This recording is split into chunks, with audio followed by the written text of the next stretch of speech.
എല്ലാവർക്കും നമസ്കാരം. ബിന്ദുസ് കുക്ക്ബുക്കിലേക്ക് ഒരിക്കൽ കൂടി സ്വാഗതം. ഞാൻ ഇന്നിവിടെ തയ്യാറാക്കാൻ പോകുന്നത് കാബുളി ചന ഉപയോഗിച്ചുള്ള ഒരു ഡിഷാണ്, അതായത് വെള്ളക്കടല. അപ്പോൾ അത് ഞാൻ 8 മണിക്കൂർ മുമ്പ് കുതിർത്ത് റെഡിയാക്കി വെച്ചിട്ടുണ്ട്. അത് കഴുകി വൃത്തിയാക്കി കുക്കറിലേക്ക് ഇട്ട് കൊടുത്തു. ആവശ്യത്തിനുള്ള വെള്ളവും ചേർത്ത് കൊടുത്തു, അതോടൊപ്പം ഉപ്പും ചേർത്ത് കൊടുത്തേ.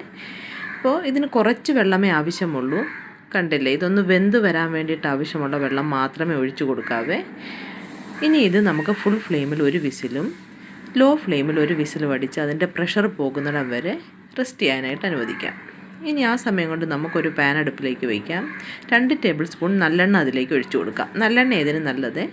ഒരു 1/2 ടീസ്പൂണ് കടുകും കൂടി ചേർത്ത് കൊടുക്കാം. കടുക് നല്ലതായിട്ട് പൊട്ടി വന്നിട്ടുണ്ട്. അതിലേക്ക് നമുക്ക് അരിഞ്ഞു വെച്ചിരിക്കുന്ന സവാള ഉള്ളി ചേർത്ത് കൊടുക്കാമേ. ഇവിടെ ഞാനൊരു വലിയ സവാള പൊടിയായിട്ട് അരിഞ്ഞതാണ്, നന്നായിട്ട് ചോപ്പ് ചെയ്ത് ഇട്ട് കൊടുക്കണേ. അപ്പോൾ ഇത് നമുക്ക് ലോ ഫ്ലെയിമിലിട്ടൊന്ന് വഴറ്റിയെടുക്കണം. അപ്പോൾ ഈ കാബുളി ചന നല്ലതാണ്, വളരെ നല്ലതാണ് ഹെൽത്തിന്.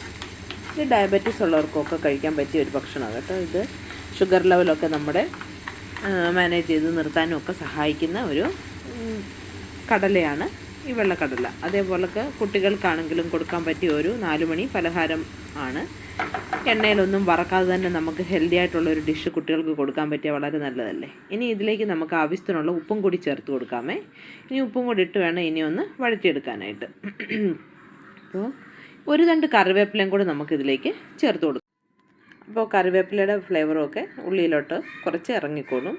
ഇനി ഇതിലേക്ക് നമുക്ക് ചേർത്ത് കൊടുക്കേണ്ടത് ചില്ലി ഫ്ലേക്സ് അല്ലെങ്കിൽ ഉണക്കമുളക് ഇതുപോലെ പൊടിയായിട്ട് അരിഞ്ഞിട്ട് കൊടുത്താലും മതി. ചില്ലി ഫ്ലേക്സ് ചേർക്കുകയാണെങ്കിൽ കുട്ടികൾക്കൊക്കെ അത് പറക്കിയെടുത്ത് മാറ്റി വയ്ക്കാൻ ബുദ്ധിമുട്ടായിരിക്കും. ഇതേപോലെ കുഞ്ഞതായിട്ട് അരിഞ്ഞിട്ട് കൊടുക്കുകയാണെങ്കിൽ ഉണ്ടല്ലോ, കുട്ടികൾക്ക് വേണ്ടാന്നുണ്ടെങ്കിൽ അതെടുത്ത് മാറ്റാവുന്നതാണ്. ഇനി ഇതിലേക്ക് 1.5 ടീസ്പൂണോളം വെളുത്തുള്ളി ചതച്ചത് ഞാൻ ചേർത്ത് കൊടുത്തിട്ടുണ്ട്.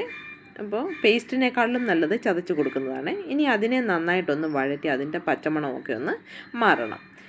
ഇനി നമുക്ക് ഏകദേശം അതിൻ്റെ മണമൊക്കെ മാറിയിട്ടുണ്ട്. ഇനി അതിലേക്ക് നമുക്ക് 1/4 ടീസ്പൂണ് മഞ്ഞൾപ്പൊടി ചേർത്ത് കൊടുക്കാം. മഞ്ഞൾപ്പൊടി ചേർത്തതിന് ശേഷം എല്ലാം ഇളക്കി ഒന്ന് യോജിപ്പിച്ച് നന്നായിട്ട് 1 മിനിറ്റ് 2 മിനിറ്റോളം നമുക്കിത് ലോ ഫ്ലെയിമിലിട്ടൊന്ന് വഴറ്റിയെടുക്കണം. അപ്പോൾ ആ മഞ്ഞളിൻ്റെ ഒരു പച്ചമണമുണ്ട്, അതും മാറി കിട്ടും നമുക്ക്. ഇതേപോലെ ഇളക്കി ഒന്ന് യോജിപ്പിച്ച് നന്നായിട്ട് ലോ ഫ്ലെയിമിലിട്ട് വേണം എല്ലാം ചെയ്യാനായിട്ട്. ഈ ഉള്ളി വഴന്നതിന് ശേഷം ലോ ഫ്ലെയിമിൽ വേണം നമ്മളിതെല്ലാം ഇട്ട് യോജിപ്പിക്കാനായിട്ട്. ഇനി ഇതിലേക്ക് ചേർക്കേണ്ടത് തേങ്ങയാണ്. 3 ടേബിൾ സ്പൂൺ തേങ്ങ ഞാനിവിടെ ചിരകി എടുത്തിട്ടൊന്ന് ഒരു പ്രാവശ്യം മിക്സി ജാറിലിട്ടൊന്ന് അടിച്ച് കൊടുത്തതാണ്. അപ്പോൾ പൊടിയായിട്ട് ആ ചിരകി എടുക്കുന്നതെന്നുണ്ടെങ്കിൽ അങ്ങനെ തന്നെ വേണമെങ്കിലും ചേർത്ത് കൊടുക്കാവുന്നതാണ്. ഇനി അതും ഒന്ന് ഇളക്കി യോജിപ്പിച്ച് ഈ തേങ്ങയുടെയും പച്ചമണം ഒന്ന് മാറണം. അതിന് ശേഷം വേണം നമ്മൾ കടല ഇതിലേക്ക് ചേർത്ത് കൊടുക്കാനായിട്ട്. അപ്പോൾ എൻ്റെ ചാനൽ സബ്സ്ക്രൈബ് ചെയ്യാത്തവരൊക്കെ ഒന്ന് സബ്സ്ക്രൈബ് ചെയ്യണേ. അതേപോലെ ലൈക്ക് ചെയ്യാനും ഷെയർ ചെയ്യാനായിട്ട് ആരും മറന്നു പോകരുതേ. ഇനി ഇതിലേക്ക് നമുക്ക് ചേർക്കേണ്ടത് 2 ടീസ്പൂണ് കുരുമുളക് പൊടിയാണ്. നൈസ് പൊടിയാവരുത്, ഒരുമാതിരി തരിതരിപ്പോട് കൂടി പൊടിച്ചെടുത്തത്. അതാകുന്നുണ്ട് ഇടയ്ക്കിടയ്ക്ക് ഒന്ന് കടിക്കുകയും ചെയ്യും, നല്ല ടേസ്റ്റുമാണ്. അപ്പോൾ കുറച്ചുകൂടെ വേണമെന്നുള്ളവർ ചേർത്ത് കൊടുക്കാവുന്നതാണ് കുരുമുളക് പൊടി. അപ്പോൾ ആ ഡ്രൈഡ് ചില്ലി ഉണ്ടല്ലോ, അതിൻ്റെ അളവ് കുറച്ചുകൊണ്ട് കുരുമുളക് പൊടി കൂടുതൽ ചേർത്ത് കൊടുക്കാം. അപ്പോൾ ഈ സമയം കൊണ്ട് ഞാനിതിലേക്ക് വെള്ളക്കടല ചേർത്ത് കൊടുത്തിട്ടുണ്ട്. കടല ചേർക്കുമ്പോൾ ഒട്ടും അതിൽ വെള്ളം ഉണ്ടാകാൻ പാടില്ല. ആ വെള്ളം നമ്മളൊന്ന് അരിച്ചെടുത്ത് കളയുകയോ അല്ലെങ്കിൽ നമുക്കത് രസത്തിന് ഉപയോഗിക്കുകയോ എന്തെങ്കിലും കടലക്കറി വെക്കുമ്പോൾ ഉപയോഗിക്കുകയോ ഒക്കെ ചെയ്യാവുന്നതാണ്. പക്ഷേ ഇതിലേക്ക് നമ്മൾ ചേർത്ത് കൊടുക്കുന്നത് ഒട്ടും വെള്ളമില്ലാതെ തന്നെ വേണം ചേർത്ത് കൊടുക്കാനായിട്ട്. ഇനി ഇത് ഇളക്കി നന്നായിട്ട് ഈ മസാലയുമായിട്ട് നന്നായിട്ട് യോജിപ്പിച്ചെടുക്കണം. ഇതെല്ലാം നന്നായിട്ട് യോജിപ്പിച്ചതിന് ശേഷം ഒന്ന് അടച്ച് വെച്ച് ഒരു 5 മിനിറ്റോളം ലോ ഫ്ലെയിമിൽ ഒന്ന് വേവിക്കണം. കാരണം ഈ ചേർത്ത സാധനങ്ങളെല്ലാത്തിൻ്റെയും ആ ഫ്ലേവറൊക്കെ നമ്മുടെ ഈ കടലയിലോട്ടൊന്ന് പിടിക്കണം. വെള്ളക്കടല ആയതുകൊണ്ടല്ലോ പെട്ടെന്ന് ഈ ഫ്ലേവറൊക്കെ ഉള്ളിലേക്ക് അത് വലിച്ചെടുക്കുക. നല്ല ടേസ്റ്റി ആയിട്ടുള്ള ഒരു 4 മണി പലഹാരമാണിത്, കുട്ടികൾക്ക് കൊടുക്കുക. അതേപോലെ ചോറിന് വേണേൽ സൈഡ് ഡിഷായിട്ട് ഉപയോഗിക്കാവുന്നതാണ്. അപ്പോൾ എനിക്ക് ഇപ്പോൾ 1K സബ്സ്ക്രൈബേഴ്സായി. അപ്പോൾ എന്നെ സപ്പോർട്ട് ചെയ്ത എല്ലാ കൂട്ടുകാർക്കും എല്ലാവർക്കും എൻ്റെ നന്ദി ഞാൻ അറിയിക്കുന്നു. 1000 നന്ദികൾ. ഇതേപോലെ എന്നെ മുൻപോട്ടും എല്ലാവരും സപ്പോർട്ട് ചെയ്യുമെന്ന് ഞാൻ വിശ്വസിക്കുന്നു. വാച്ച് ടൈം ആയിട്ടില്ല, അതുകൊണ്ട് എല്ലാവരും എൻ്റെ വീഡിയോസൊക്കെ ഫുള്ളായിട്ട് കണ്ട് എന്നെ ഒന്ന് സപ്പോർട്ട് ചെയ്യണേ.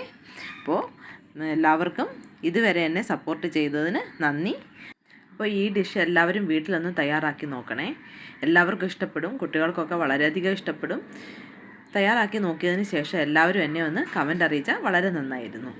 അപ്പോൾ ഇനി അടുത്ത നല്ലൊരു റെസിപ്പിയുമായിട്ട് കാണുന്നിടം വരെ എല്ലാവർക്കും നന്ദി, നമസ്കാരം.